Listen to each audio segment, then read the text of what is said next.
Hi guys, so I'm back today with I guess my tutorial on how I did the binding for my Fairy Rhymes mini album. This is going to be slightly different just because the binding isn't going to be stacked one on top of another, but it's the same premise. I'm gonna secure it to the chipboard in exactly the same way that I did the Fairy Rhymes one, and it's the Tim Holtz binder rings. You're going to need a couple eyelets just like this. You'll need 4 actually, because you're going to need one for each of the binding pieces.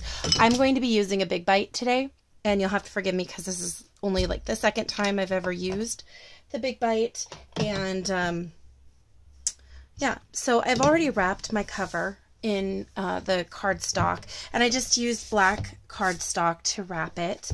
And this is actually a gatefold mini album, and this back piece is 8.5 by 11, and it's going to have a 2-inch spine, and then I just took a 8.5 by 11 piece of chipboard and I just cut it down the center. So it's going to be a gatefold in the center and with a 2-inch spine. So you can be really technical about this if you would like to be. I kind of eyeball things. It doesn't always work out, but sometimes it does. And so for this, what I'm going to do is I'm going to just it's hard sometimes, like this seam right here, I can't see really well, just the way that the lighting is in my room. But what I'm going to do is I'm going to try and center this. And I had actually already done it on the naked chipboard, but then I realized I had to cover it with the paper before I could actually mount the binding rings to this. So the only difference for this binding system, and I guess some people are going to say, well, it makes a really big difference. It actually doesn't make that big a difference for this particular binding system, is the Fairy Bell, or I'm sorry, Fairy Rhymes, if you remember, was stacked one on top of the other. But I'm going to show you how I secured the binding rings to it, and if you just secure it the same way, you can definitely do that. If someone is still looking to see how that binding was done in the same manner, just let me know in the comments below and I can do another one of those. But you're going to use it exactly the same way, or you do it exactly the same way. So it's just eyeballing it. Well, I eyeball it, but you guys could actually measure it out, excuse me, if you wanted to. Okay, and I do have a Big Bite. Now, unfortunately, the Big Bite doesn't let me reach in far enough, like, to punch the holes. So you're going to have to use, or I'm sorry, the Crocodile doesn't have enough reach to get into the where I need them to be punched. This particular one, if you look at it, on the Big Bite, I believe it's the 1/8 inch hole. So you're going to set it to the 1/8 inch right there. And I don't really have this measured out, and I really haven't used this Big Bite much, so it's going to be kind of a little bit of guessing. So what I like to do is I'm going to, you're going to have to look from the side, but I'll show you real quick. So when you punch sorry about the glare, when you squeeze it, you see how this comes down like that. Okay, you're going to have to line up that with the pen or pencil marks that you've made. So I'm going to slide this in, line it up from the side, and I can't turn it sideways so you guys can see exactly what it looks like. And then you're going to have to punch down. And oops, sorry about the camera, guys. I'm always knocking into that thing. And I'm just going to see, nope. So I actually need to do the larger hole, the 3/16. I need to do the larger hole. So what I'm going to do is I'm going to come back in and punch it out. Just repunch it. Turn it over to this side, and I'm going to punch this one as well. Okay.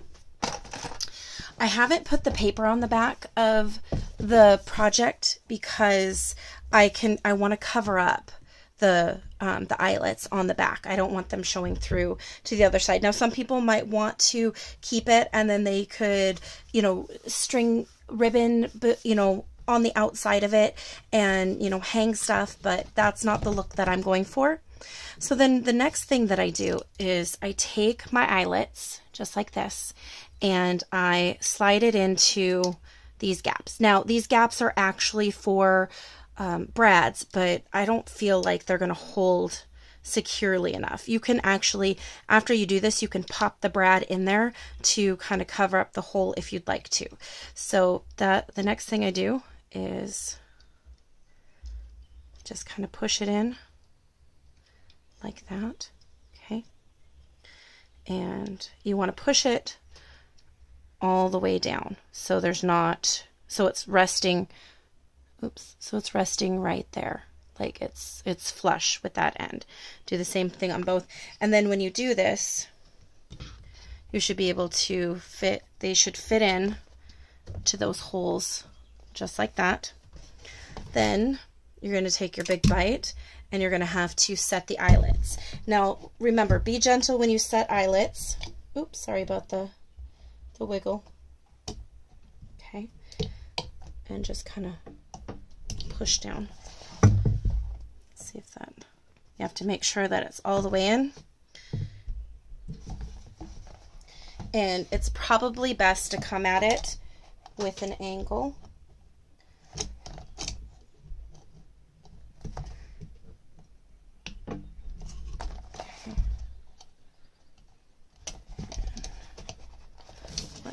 To see if I added enough pressure. Probably need just a little bit more pressure on it, but not too much because you don't want to break your binding piece. So now you see that's in there and it's bound like that, and it should stay fairly well. Okay, so you see it's bound in there. Now this one, it's not quite, sorry guys, it's not sitting quite flush. Okay. Okay. And you're going to do the same thing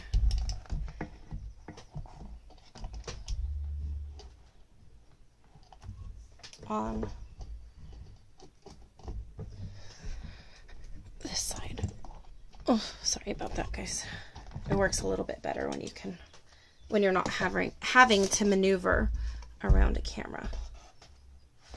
Okay.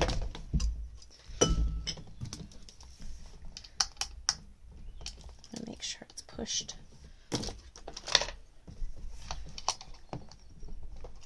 down in there as far as it can go. And so you may have to play with this a little bit, trying to get it all flush and in just the way that you need it. Okay. Okay. And you see it's going to wiggle just a little bit. Not too bad though, but I think part of that is also going to be the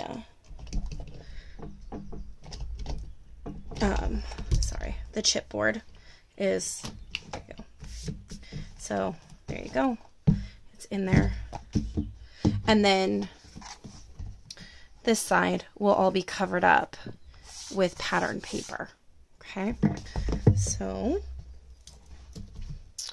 let's go ahead and do this one. You could get out your ruler, kind of measure a straight line if you'd like to, but again, you can just kind of eyeball it as you go.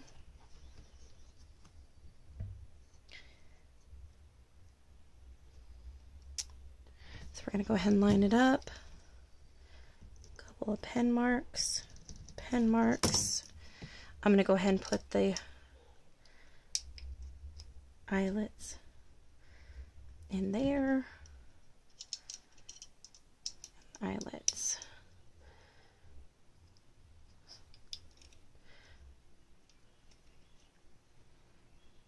go. So it's all nice and flush right along that edge right there. Okay.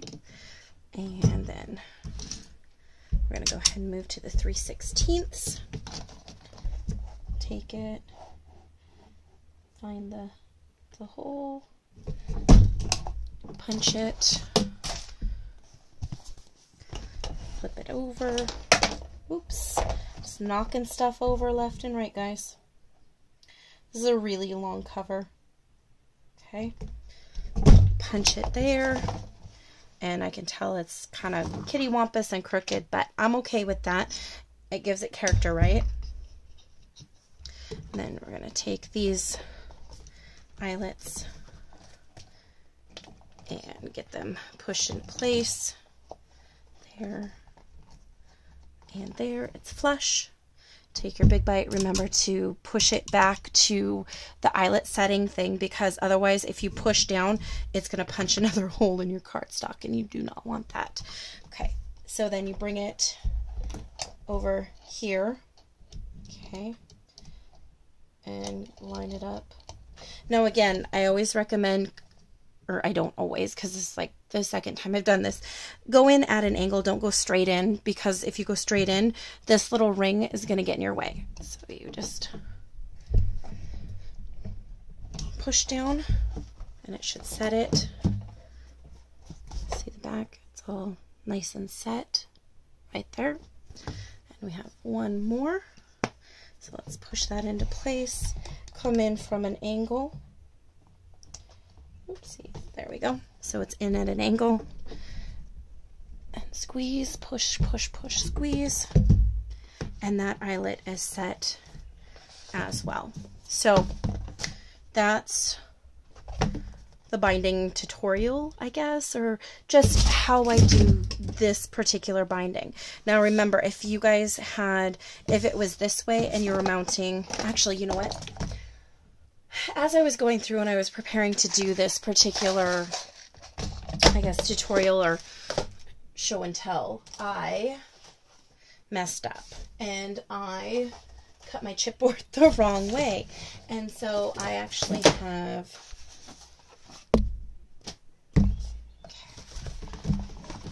right, I actually have this. Okay, so obviously I don't have any more binding rings to show you guys. So what you would do is you would come in and you'd bring your little thing and your little binding piece, and you'd put a mark here and a mark here, okay?